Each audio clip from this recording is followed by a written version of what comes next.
इससे ज्यादा हमारी औकात भी साथ नहीं है। आज जो टीवी डिबेटों पर ब्राह्मण हत्याओं पर विलाप हो रहा है, यह विलाप भी राजनीतिक है।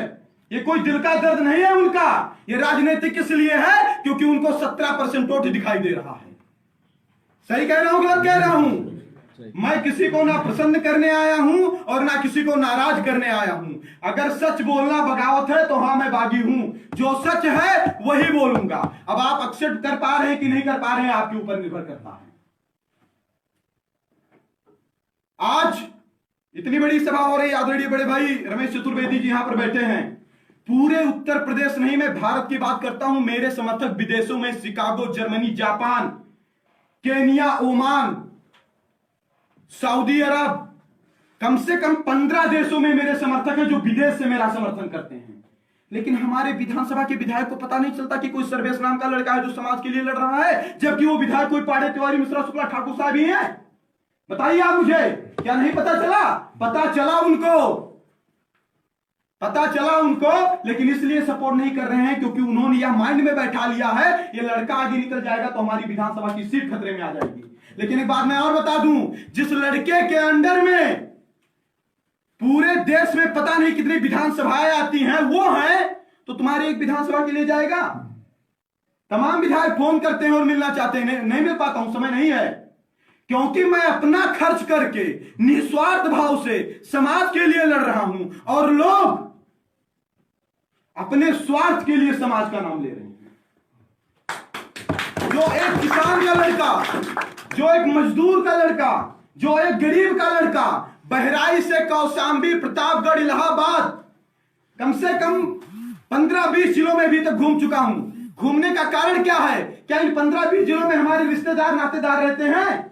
क्या इस 15 जिलों में हमारे फूफा, मामा, नाना के लड़के रहते हैं? उनसे मिलने गया था? ऐसा कोई मामला नहीं था। मामला बस समाज का दर्द था। आज एक बाभन मारा जा रहा है, फेसबुक पर 4 दिन तक ओम शांति हो रही है।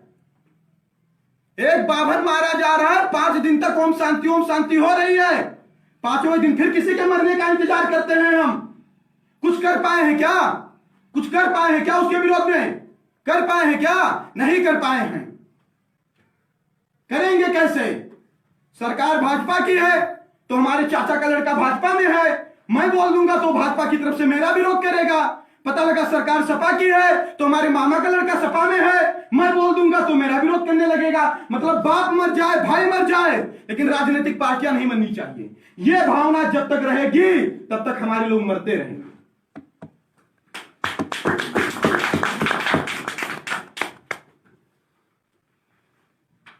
और एक बात और मैं बताना चाहता हूं, हर समाज में अच्छे लोग होते हैं, हर समाज में बुरे लोग होते हैं। चंद लोग किसी भी पूरे समाज के प्रतिनिधित्व करता नहीं हो सकते, चाहे वो चंद ठाकुर हो, चाहे वो चंद बाभन हो। सही कह रहा हूं, गलत कह रहा हूं? चंद लोग पूरे समाज के प्रतिनिधित्व करता नहीं हो सकते और चंद लोगों के चक्कर में पूरे समाज को बदनाम भी नहीं किया जा सकता। घर में एक लड़का बेकार सा है, दारू पीता है, तो क्या पूरे घर को दारूबाज बता दिया जाएगा? नहीं, वो लड़का गलत हो सकता है, उसके माँ बाप गलत नहीं हो सकते, उसकी बहन गलत नहीं हो सकती, उसका भाई गलत नहीं हो सकता, उसका बेटा गलत नहीं हो सकता। और ये जो आज, वो कोई भी हो, ये जो आज ब्राह्मणों के मरने पर ताली बजा रहे हैं, उनको नहीं पता है कल वो भी मारे जाएंगे तब उन पर कोई ताली बजाएगा। पड़ोसी के घर में अगर आग लगी है और आप मुस्कुरा रहे हैं तो ये सबसे बड़ी आपकी मूर्खता है, क्योंकि फूस का मकान आपका भी है और आपके घर में भी आग लगेगी। पूरा सवर्ण समाज ठाकुर साहब के बल है तो आकर पंडित जी से अजमा लो, पंडित जी के बल है तो ठाकुर साहब से अजमा लो। और किसी से क्यों नहीं अजमा पाते हैं? और किसी से क्यों नहीं अजमा पाते हैं? जितना भी बभनप्पन ठकुरप्पन था सब खत्म होने के कगार पर है। आप अगर ताकतवर नहीं है तो कोई आपको पलगी तक करने वाला नहीं है। है क्या ऐसा कोई? है क्या कोई पूछने वाला? कोई पलगी तक करने वाला आपको नहीं है। लेकिन आप अपने अहंकार में खोए हैं। किस अहंकार में खोए हैं?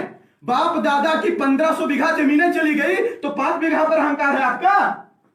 5 बीघा पर अहंकार है? अरे 1500 जब चली गई तो 5 बीघा बहुत दिन का मेहमान नहीं है, ये भी चला जाएगा। अहंकार से ऊपर निकलना होगा। भारत में आरक्षण की व्यवस्था है, प्रतिभाओं का कत्ल सरेआम किया जा रहा है। एक तरफ बताया जा रहा है समानता समानता। अभी मैं गया था इससे पहले प्रतापपुर में, एक तिवारी लड़का था, गुजरात में मजदूरी कर, पाड़े लड़का था, पाड़े, गुजरात में मजदूरी करता है। उसके भाई के बहन को दलितों ने कुछ कहा, गालियां दी, और वो जब बोला तो उसके ऊपर हरदनिक लिखवा दिया गया।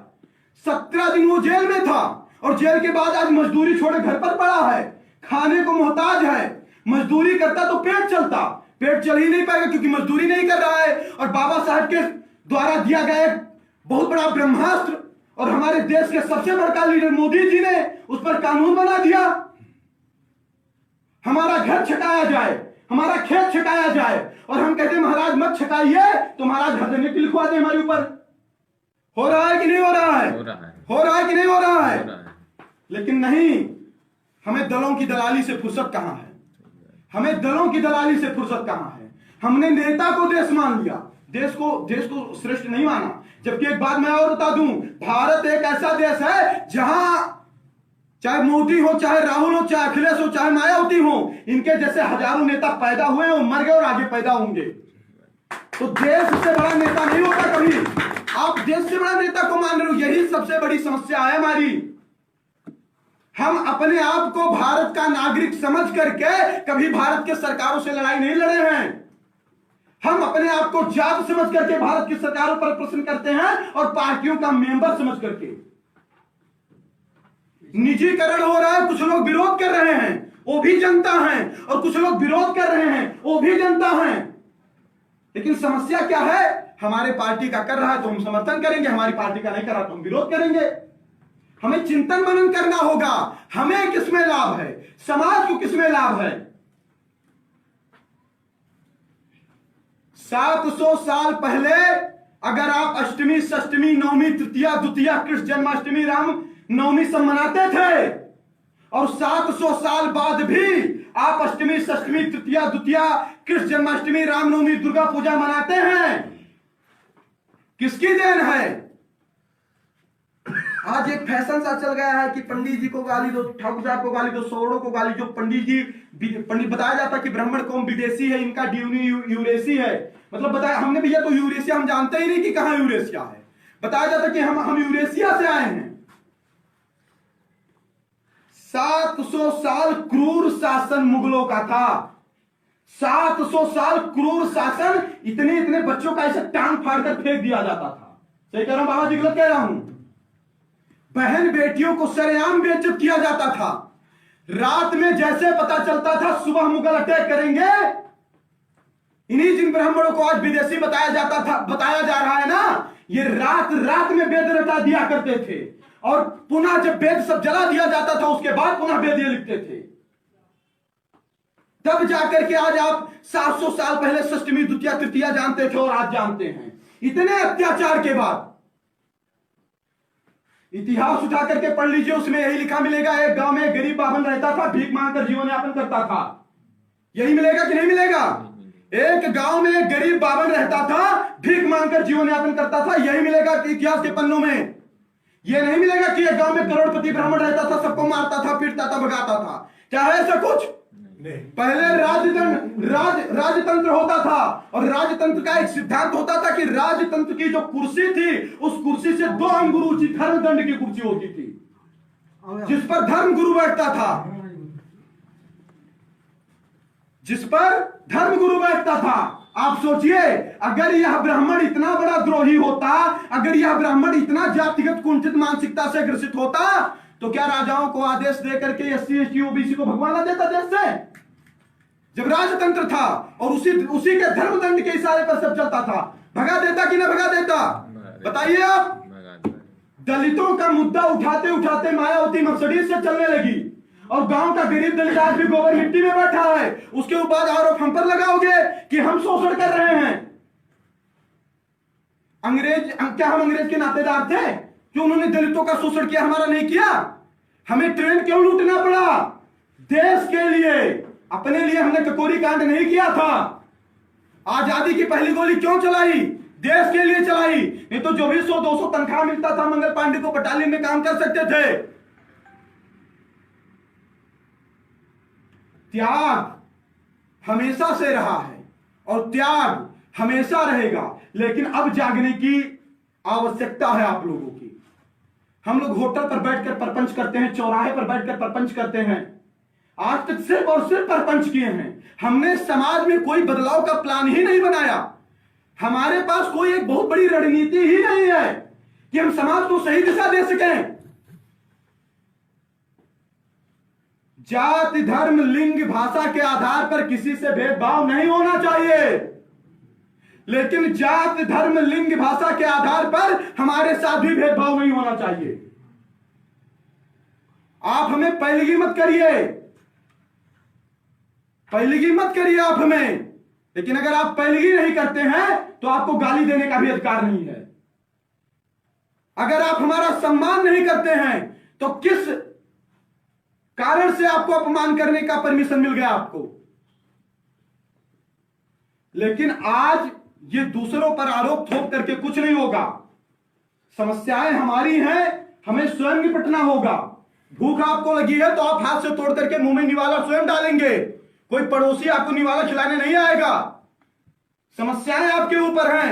90% नंबर ला करके लड़के नौकरियों से निकाल दिए जा रहे हैं क्योंकि वो सवर्ण समाज के हैं, और 40% ला करके आरक्षण वाले डॉक्टर बने जा रहे हैं। एक गांव में प्रधानी का चुनाव आता है, सीट आरक्षित हो गया तो पंडित जी ठाकुर साहब नहीं लड़ पाएंगे, लेकिन सामान्य सीट पर सभी चुनाव लड़ेंगे।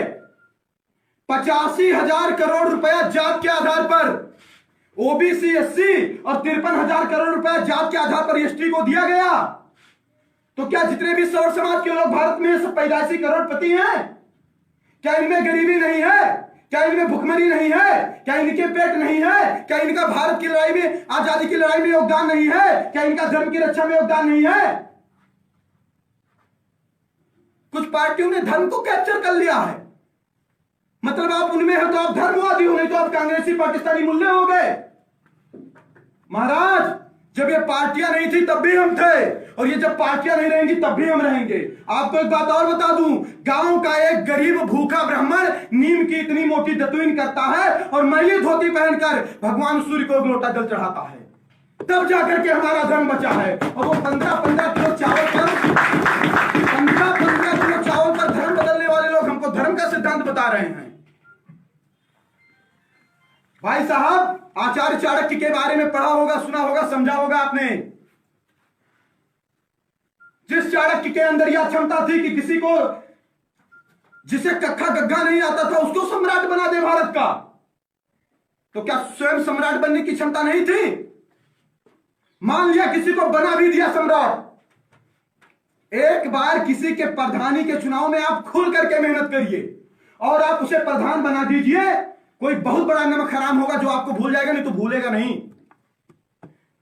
तो आचार्य चाणक्य ने जिस चंद्रगुप्त को पूरे अखंड भारत का सम्राट बना दिया, तो क्या आचार्य चाणक्य का वो एहसान भूल जाता? नहीं। आचार्य चाणक्य चाहते तो आचार्य चाणक्य के लिए चंद्रगुप्त से भी बड़ा महल चंद्रगुप्त बनवा सकता था, लेकिन इतना सब कुछ होने के बाद आचार्य चाणक्य महल से बहुत दूर जंगल में कुटिया बनाकर रहते थे। इतना बड़ा सब कुछ होने के बाद जिसका शिष्य अखंड भारत का सम्राट हो, उसका गुरु दूर कुटिया में रहता है, और राजसी धन का प्रयोग सिर्फ राजसी कार्यों के लिए करते थे। निजी धन का प्रयोग सिर्फ और सिर्फ जो भी भिक्षा उक्षा मांग करके होता था उससे करते थे, और आप उनको शोषण करने वाला बता दिया। आप उनको बता दिए कि ये अत्याचारी हैं, ये मनुवादी हैं, और हम क्या हुआ? हम तालियां थालियां बजाते रहे, हम बजाते रहे, हमें खुश करना है नेताजी को। कभी किसी ने कह दिया तिलक तराजू और तलवार इनको मारो जूते चार, हमने एक्सेप्ट कर लिया। किसी ने हमको गालियां दे दी।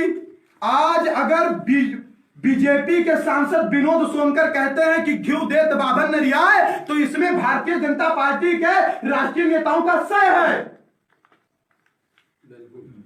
तुम्हारे पार्टी का सांसद किसी एक जात को टारगेट करता है और तुम उसकी सदस्यता तक नहीं रद्द कर पा रहे हो, और जब पता लगेगा उत्तर प्रदेश का ब्राह्मण उखड़ने लगा तो तुम जाकर के 4 कैबिनेट मंत्रियों को अपने सामने पेश कर दोगे कि मनाओ दोनों इनको। यही हो रहा है कि नहीं हो रहा है? किसी की औकात कैसे गाली दे दे? ये गाली दिलवाते हैं, और ये गाली इसलिए दिलवाते हैं कि ये SC ST को खुश कर सकें।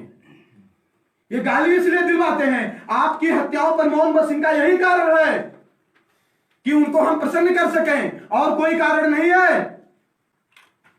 जौनपुर में अल्पसंख्यकों के द्वारा दलितों के ऊपर अटैक होता है, तुरंत NSA लग जाता है। जौनपुर में अल्पसंख्यकों के द्वारा दलितों पर अटैक होता है, तुरंत NSA लग जाता है। प्रतापगढ़ के घटना में गैंगस्टर लग जाता है। हम 5-5 लोग मार दिए जाए, पता बाद में नहीं चलता कि मामले में क्या हुआ।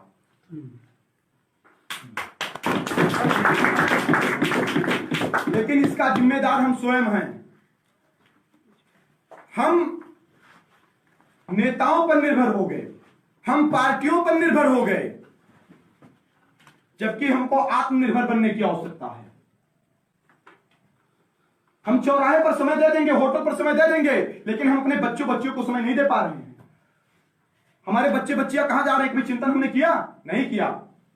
फोन तो दे दिया, लेकिन उनमें वो क्या देख सुन रहे हैं, कभी देखा? नहीं देखा। महाराज, आप उम्मीद करते हो कि तुम्हारी इज्जत हो? अरे जिनके साथ तुम कभी नहीं बैठते थे, उनके साथ जब चिलम पियोगे तो तुम्हारी इज्जत करेगा? जिनके साथ कभी नहीं बैठते थे, उनके साथ तुम पैर लड़ाओगे तो तुम्हारी इज्जत करेगा?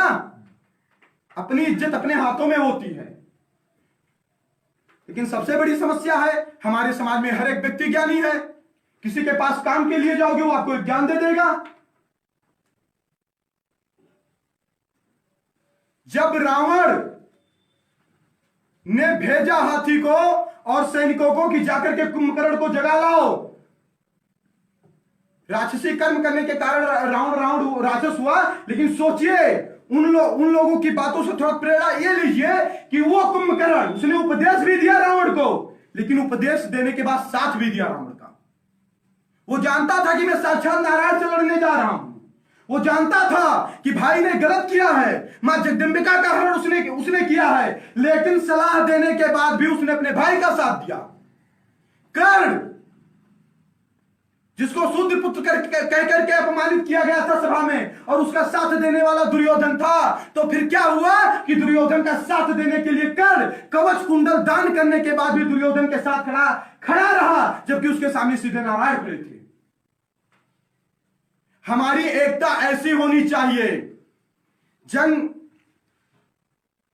जिंदा रहना है तो हालात से डरना कैसा, और जंग लाजिम हो तो लश्कर नहीं देखे जाते। अगर लड़ाई लड़नी है, सामने कोई भी हो, तो लड़ाई लड़ना चाहिए। पता लगे रास्ते से हमारी बहन बेटी जा रही, को दुपट्टा खींच रहा, हम पप्पा का इंतजार करेंगे? अरे नहीं, उसे तुरंत पकड़ मारेंगे। वहीं बाद में जो होगा देख लिया जाएगा। बदलाव का समय है, बदलिए, बदलाव लाइए। बात क्या है? वही है कि एक हत्या जब होती है तो 4 दिन तक ओम शांति होता है। एक कमलेश तिवारी की जब हत्या हुई थी, उसी वक्त हम सभी लोग अगर सड़क पर उतर आते भैया, तो दोबारा कोई बस्ती का कबीर तिवारी ना मरता। लेकिन कहां है? हम ओवर बुद्धिमान लोग हैं, हम तथाकथित बुद्धिमान लोग हैं। कैसी बुद्धिमत्ता है? कुछ लोग तो खड़े होते हैं, सुप्रीम कोर्ट के फैसले को बदलवा देते हैं। कुछ लोग सड़कों पर उतरते हैं तो SC ST एक्ट में सुप्रीम कोर्ट का फैसला पलटवा देते हैं, उस पर कानून बन जाता है। बनता है कि नहीं बनता है? लेकिन हम निष्काम भाव से, निस्वार्थ भाव से राजनीतिक पार्टियों के चरणों में तुमेव माता चा पिता तुमेव बंधु चा सखा तुमेव, यही तो कर रहे हैं कि नहीं कर रहे हैं? एक बात बताइए, आप बाभन के घर में पैदा हुए हैं, ठाकुर के घर में पैदा हुए हैं, कि भाजपा और कांग्रेस के घर में पैदा हुए? बताइए, कहां पैदा हुए थे? कहां पैदा हुए?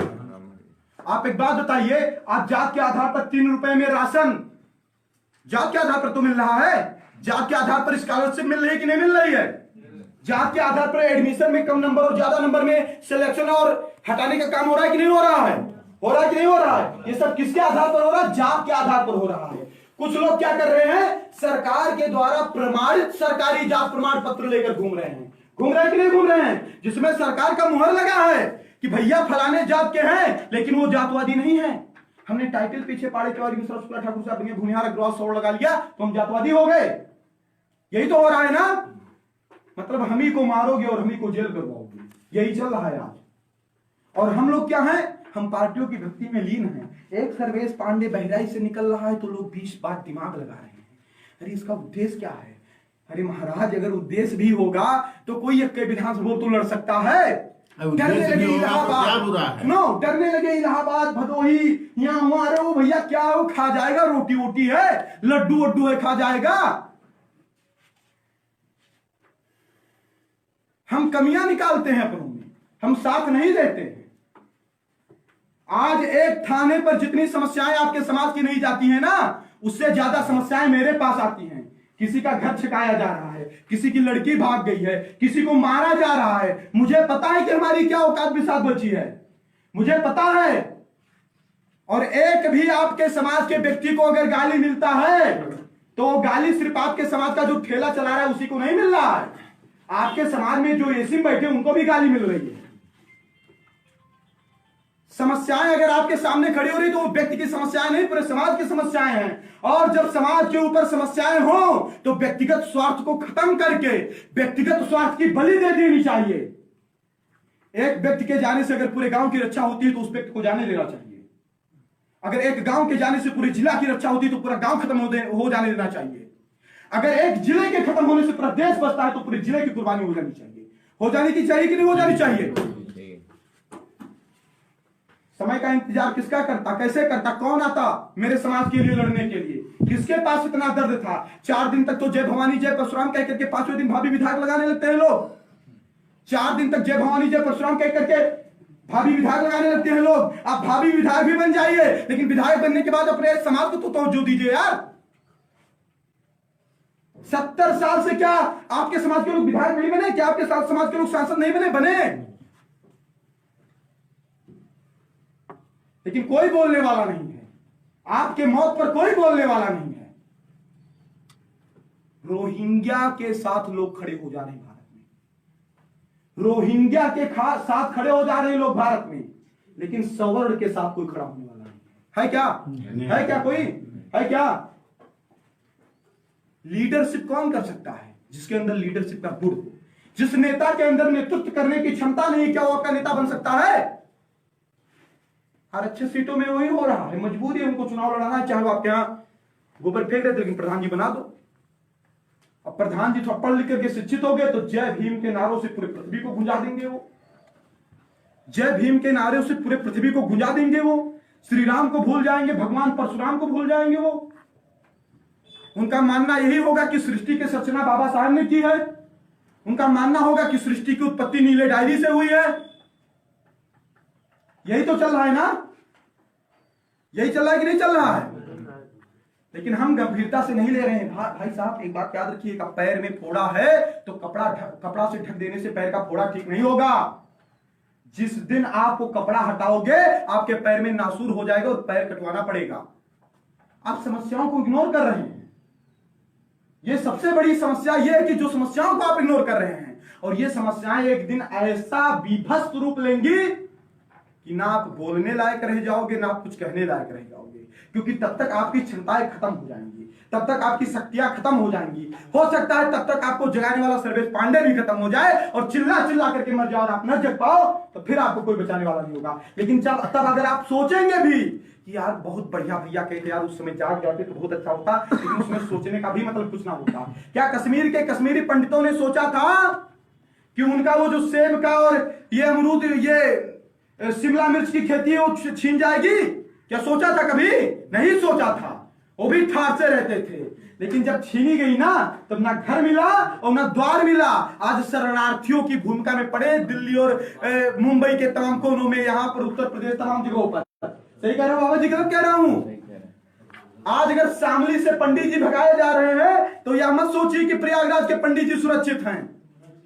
कश्मीर से भगाए गए आप मौन रहे, और आज शामली से भगाए जा रहे हैं, लखीमपुर से भगाए जा रहे हैं, आप मौन रहिए तो कल आप भी बैग वैग तैयार कर लीजिए, कल आप भी भगाए जाएंगे यहां से। सबसे ज्यादा नेतागिरी हमारे समाज में है। तो दूसरी क्लास पास किया लड़का छात्र नेता बन गया। 21 साल उम्र नहीं हुई, एक घर के 5 लोग प्रधानी लड़ रहे हैं, एक घर के 10 लोग जिला पंचायती लड़ रहे हैं। यही तो हो रहा है हमारे समाज में। अपनों का साथ नहीं दे पाते हैं। मतलब पाड़े ना बढ़े, पासवान को बढ़ा दिया जाए अच्छा है। इस सोच के साथ लोग चल रहे हैं। मैं सबसे बड़ा जात निरपेक्ष, पंथ निरपेक्ष व्यक्ति हूं, लेकिन मैं भी इस उम्मीद में हूं कि आप मेरे प्रति कितनी जात निरपेक्षता रखते हैं, मेरे प्रति कितनी पंथ निरपेक्षता रखते हैं। आप अगर हमें गाली नहीं देंगे तो हम कभी गाली नहीं देंगे। आज तक आपने मेरे जितने भी ऑडियो वीडियो सुना होगा, मैंने एक दो नेताओं को भी लताड़ा था। सांसद सावित्रीबाई फुले थी बहराइच की, सुने ऑडियो की नहीं सुने आप लोग? सुने हैं ना? क्या कभी सर्वेश पांडे ने पहले सावित्रीबाई फुले को कुछ गलत कहा? कभी नहीं कहा। लेकिन जब सावित्रीबाई फुले ने सामने से कहा 3% बावन भिखारी होते हैं, ये मंदिरों की कमाई खाते हैं, तब मैंने सावित्रीबाई फुले को कहा हम किसी को नाजायज छेड़ेंगे नहीं, लेकिन जो नाजायज छेड़ेगा उसे छोड़ेंगे नहीं।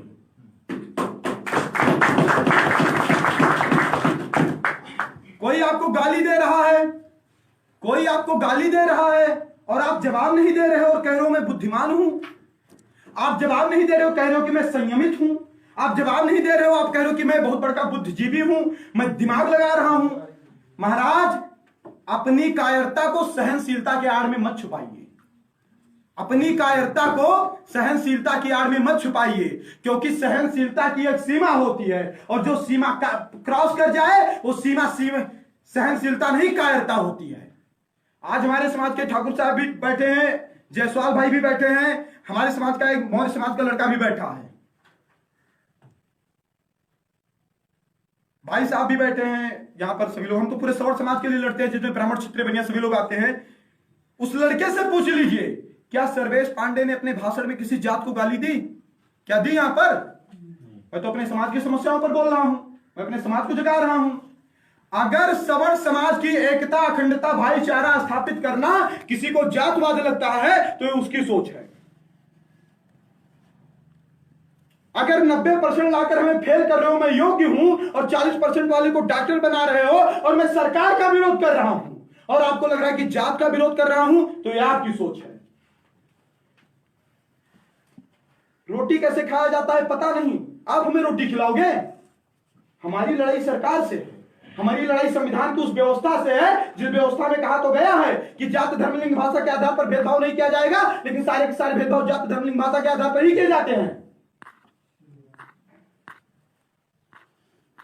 समय है जागिए, समय है जागिए, जागिए, अपने समाज के लोगों को जगाइए, क्योंकि विलंब अगर हो गया ना तो ना आप जग पाएंगे और ना जगने की स्थिति में रह जाएंगे और ना कोई जगाने वाला होगा। ये जो हत्याएं हो रही, हत्याओं पर रोना बंद करिए।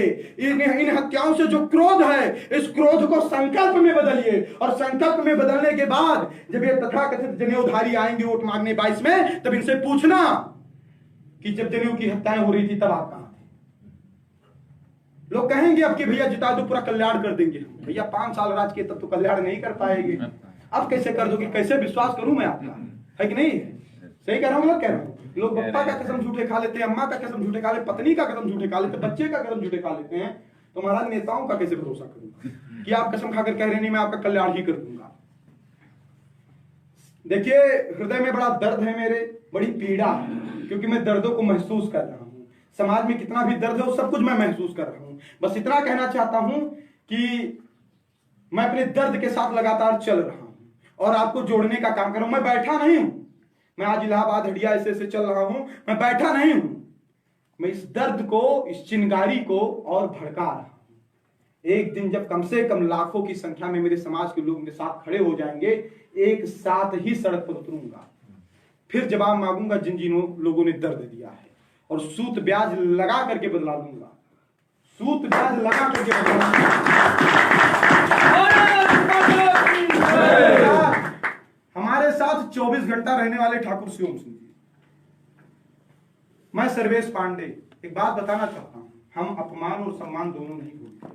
हम 52 हैं, 52 साउथ की याद रखते हैं। ठीक है कि नहीं? ठीक है।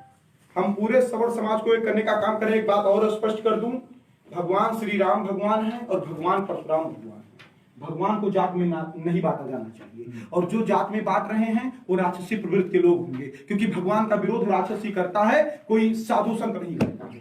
सही कह रहा हूँ गलत कह रहा हूँ? जो भी भगवान का विरोध करेगा, किसी भी भगवान को, हम तो चित्रगुप्त भगवान को मानते हैं, हम तो अरे छोटे छोटे जो भगवान गांव में होते हैं, नटवीर बाबा, बरम बाबा, ऐसे ऐसे करके हम सभी भगवान को मानते हैं, है कि नहीं है? हम तो कहीं भी किसी भी पीपल पर लाल अंगूठा देखते हैं, साष्टांग दंडोत करते हैं। हम 100 पत्ते से ज्यादा पीपल को देख करके प्रणाम करते हैं। हम बरम बाबा का निवास मानते हैं।